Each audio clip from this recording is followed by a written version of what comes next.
Episode के आगाज में हम देखते हैं कि काई कबीले के सरदारी खेमे में अलाउद्दीन साहब और मलहून खातून उस्मान साहब के पास मौजूद होते हैं और अलाउद्दीन उस्मान साहब को कुछ खिला रहा होता है। मलहून कहती है आपको शिफा मिले हजूर, और फिर कहती अल्लाह का शुक्र है अब आप पहले से बेहतर महसूस कर रहे हैं, है ना हजूर। उस्मान साहब कहते मैं ठीक हूँ खातून, सलामत रहो। इस दौरान बाहर दाखिली दरवाजे पर ड्रम बजने की आवाज आती है तो जरकुताए साहब अपने घोड़े पर सवार हुए परेशानी की हालत में कबीले में दाखिल होते हैं। कासिम और सुलेमान भी उनको देखते हुए उनकी जानब भागते हैं। इधर जरकुताए परेशानी की हालत में अपने घोड़े से नीचे उतरता है तो आइकुत जरकुताए से कहता जरकुताए साहब आप अच्छी खबर के साथ आए होंगे इंशाल्लाह। तो जरकुताए परेशानी की हालत के साथ आइकुत के कंधों पर हाथ रखता है और कहता सबसे पहले उस्मान साहब को सुनने की जरूरत है और सरदारी खेमे की जानब रवाना हो जाता है। तो आइकुत परेशान हो जाता है जबकि कासिम और सुलेमान भी परेशान हो रहे होते हैं। और फिर अंदर खेमे में जरकुताए पूछता क्या मैं अंदर आ सकता हूँ हजूर। इजाजत मिलने के बाद जरकुताए खेमे के अंदर दाखिल होता है। जरकुताए को देखकर उस्मान साहब कहते हैं जरकुताए मेरे जरकुताए तुम खुशखबरी लाए होगे इंशाल्लाह, क्या हम जंग जीत गए। तो जरकुताए घुटनों के बल आ जाता है और बताता है दुश्मन तादाद में हमसे ज्यादा था हजूर, हमने जमीनी हालात को अपने हक में मोड़ने की कोशिश की, हमने उस वादी का रास्ता भी बंद कर दिया जहां से कुफार भाग सकते थे लेकिन। तो उस्मान साहब पूछते लेकिन क्या जरकुताए। जरकुताए कहता एक तूफान सा टूट पड़ा हजूर, दुश्मन पूरी रफ्तार से हम पर टूट पड़ा, मैंने कहा अब खत्म है। और नाज़रीन जरकुताए वो मंजर बताता है जहां पर पिछली एपिसोड खत्म हुई थी। उरहान साहब अपने सिपाहियों के हमरा हेक्टर की फौज के सामने मौजूद थे और फिर हेक्टर जैसे ही अपनी फौज को इशारा करता है तो उसकी फौज और सिपाही अपने घोड़े भगाते हुए उरहान साहब की जानब भागते हैं और बरक रफ्तार के साथ उरहान साहब और काई सिपाहियों की जानब आ रहे होते हैं। और फिर उरहान साहब अपने सिपाही को इशारा करते हैं तो दो काई सिपाही जो के साइड पर मौजूद होते हैं वो एक मशीन के जरिए रस्सा दूसरी जानब दे मारते हैं तो हेक्टर की फौज उस रस्से से आ टकराती है। घोड़े उस रस्से के साथ जैसे ही लगते हैं औंधे मुंह जमीन पर आ गिरते हैं और इसी की देखा देखी पीछे भी आने वाले तमाम घोड़े एक दूसरे के ऊपर आ गिरते हैं। ये मंजर देखकर हेक्टर गुस्से से कहता लानत हो। और फिर इसके बाद उरहान साहब और उनके जानबाज सिपाही अपने अपने घोड़ों से नीचे उतर आते हैं। और फिर हेक्टर फलादियोस और आर्मागेदोन से कहता है कि तुम दाएं और बाएं पहाड़ों पर कब्जा करो, चलो सूरमाओ मेरे साथ लड़ो। ये कहते साथ ही वो नीचे उतर आता है जबकि फलादियोस और आर्मागेदोन दाएं और बाएं जानब रवाना हो जाते हैं। और फिर हेक्टर जैसे ही अपनी फौज को हुक्म देता है हमला करो तो उसके सिपाही उरहान साहब की जानब भागना शुरू कर देते हैं। इस दौरान एक काई सिपाही अपने तीर को आग लगाकर छोड़ देता है और वो आग जैसे ही जमीन पर पड़े तेल पर जा लगती है तो वहां एकदम आग लग जाती है और ऊपर से भाग कर आने वाली फौज को आग लगना शुरू हो जाती है और वो तमाम सिपाही आग में झुलसना शुरू हो जाते हैं। और फिर इधर उरहान साहब कहते हैं शाबाश सिपाहियों, बोरसा के लिए, हमारे शहीदों के लिए शाबाश, चलो। और फिर उरहान साहब और बाकी काई सिपाही हेक्टर और उनके सिपाहियों की जानब भागते हैं और दोनों अतराफ के सिपाही एक दूसरे पर हमलावर हो जाते हैं और लड़ना शुरू कर देते हैं। उरहान साहब हेक्टर से लड़ना शुरू कर देते हैं और थोड़ी देर उनके दरमियान मुकाबला जारी रहता है। दोनों एक दूसरे के ऊपर ताबड़तोड़ हमले कर रहे होते हैं। लड़ते लड़ते उरहान साहब बड़ी चालाकी और महारत के साथ हेक्टर का खंजर निकाल लेते हैं और फिर हेक्टर जैसे ही उरहान साहब पर अपनी तलवार से हमलावर होने लगता है तो उरहान साहब घूम कर वो खंजर उसके जिस्म में घोंप देते हैं और उसे धक्का देते हैं। हेक्टर अपने जिस्म पर निकल रहा खून देखता है लेकिन उसे बिल्कुल भी कुछ नहीं होता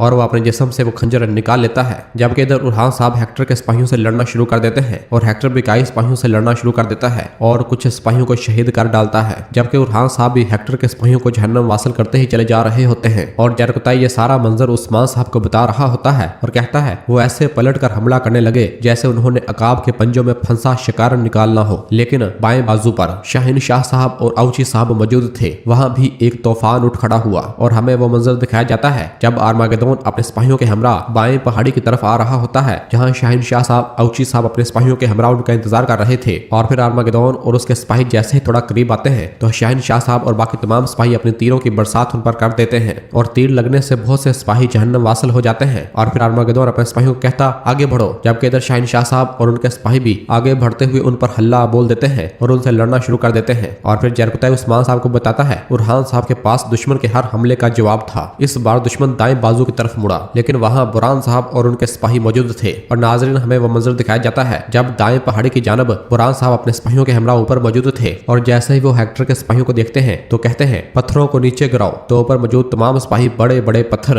धक्का देकर नीचे गिरा देते हैं और नीचे भाग कर आने वाले सिपाही उन बड़े बड़े पत्थरों के नीचे आना शुरू हो जाते हैं और उनके नीचे पिसना शुरू हो जाते हैं। बड़े बड़े पत्थर ऊपर आ गिरने की वजह से बहुत से सिपाही वहीं पर जहन्नम वासिल हो जाते हैं। और फिर इसके बाद बुरहान साहब अपनी तलवार निकालते हुए कहते हैं किसी को जिंदा मत छोड़ना, जबकि फलादियोस भी उनके पीछे पीछे होता है। और इस तरह हेक्टर के सिपाही बुरहान और बाकी काई सिपाहियों पर हमलावर हो जाते हैं और वो सब एक दूसरे से लड़ना शुरू कर देते हैं। काई सिपाही बहादुरी के साथ उनका मुकाबला करते हैं और उन सबको एक एक करके जहन्नम वासल करना शुरू कर देते हैं। फ्लादियोस भी लड़ते लड़ते मौका मिलते साथ ही एक्टर के सिपाहियों को जहन्नम वासल कर रहा होता है, जबकि बुरहान साहब भी अपने सामने आने वाले हर एक सिपाही को जहन्नम वासल करते ही चले जा रहे होते हैं और फिर अपनी तलवार बुलंद करते हुए कहते हैं सर एक तरफ होना चाहिए और जिस्म दूसरी जानब होना चाहिए, अल्लाह अकबर। जबकि इधर शामिल भी अपने कुल्हाड़े और तलवार का जारहाना इस्तेमाल करते हुए हेक्टर की फौज पर क़यामत ढा रहा होता है। तैमूर बोगा भी अपनी बहादुरी के साथ और अपने कुल्हाड़े को इस्तेमाल करते हुए हेक्टर के सिपाहियों को जहन्नम वासल करता ही चला जा रहा होता है। नीज हर एक कट रहा होता है और फिर फ्लादियोस भी जब हेक्टर के सिपाहियों को जहन्नम वासल कर रहा होता है तो लड़ते लड़ते उसकी तलवार बुरहान की तलवार से टकराती है और फिर बुरहान अपनी तलवार पीछे हटा लेता है और कहता है तुम एक बाइज्जत आदमी हो फ्लादियोस,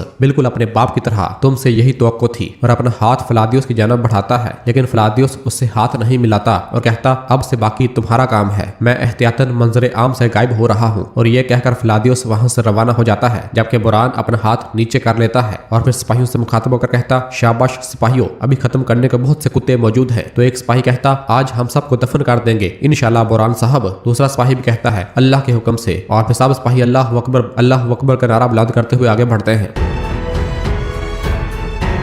और फिर इधर जरकुताय उस्मान साहब को सारी कहानी बताते हुए कहता है मुख्तसरन हजूर हेक्टर की फौज तबाह बर्बाद हो गई और खुश होता है। यह सुनकर उस्मान साहब, अलाउद्दीन साहब और मलहून खातून भी खुश होते हैं। इस दौरान कासिम और सुलेमान भी दरवाजा खोलकर जरकुताय की बातें सुनना शुरू कर देते हैं। जरकुताय बता रहा होता है सूरमा अपनी जान बचाने के लिए एक दूसरे में खलत मलत होने लगे और वादी के दूसरे सिरे पर जहाँ से वो भागना चाहते थे बजाते खुद मैंने उनका इस्तकबाल किया और हमें वो मंजर दिखाया जाता है जब हेक्टर की बाकी रह जाने वाली फौज जब वादी की दूसरी जानब भाग रही थी तो जरकुताय तुरान अपने सिपाहियों के हमरा उनके सामने आ गए थे और उनका रास्ता रोक लिया था। और जरकुताय जोर जोर कर हंस रहा था और कहता है एक भी सुरमा जिंदा नहीं बचेगा। और सब हैदर अल्लाह हक है अल्लाह कहते हुए उन पर टूट पड़े थे और जरकुताय अपनी दोहरी तलवार चलाते हुए उन सबको जहन्नम वासल करना शुरू हो गया था। और फिर ये सब सुनने के बाद उस्मान साहब जरकुताय से पूछते हाँ तो उरहान वो हेक्टर के आमने सामने था। इस दौरान दरवाजा खोलकर सुलेमान और कासिम भी अंदर आ जाते हैं। कासिम पूछता इसके बाद क्या हुआ जरकुताय साहब, जरा हमें भी बताएं, हमें तो जसद से निकालें।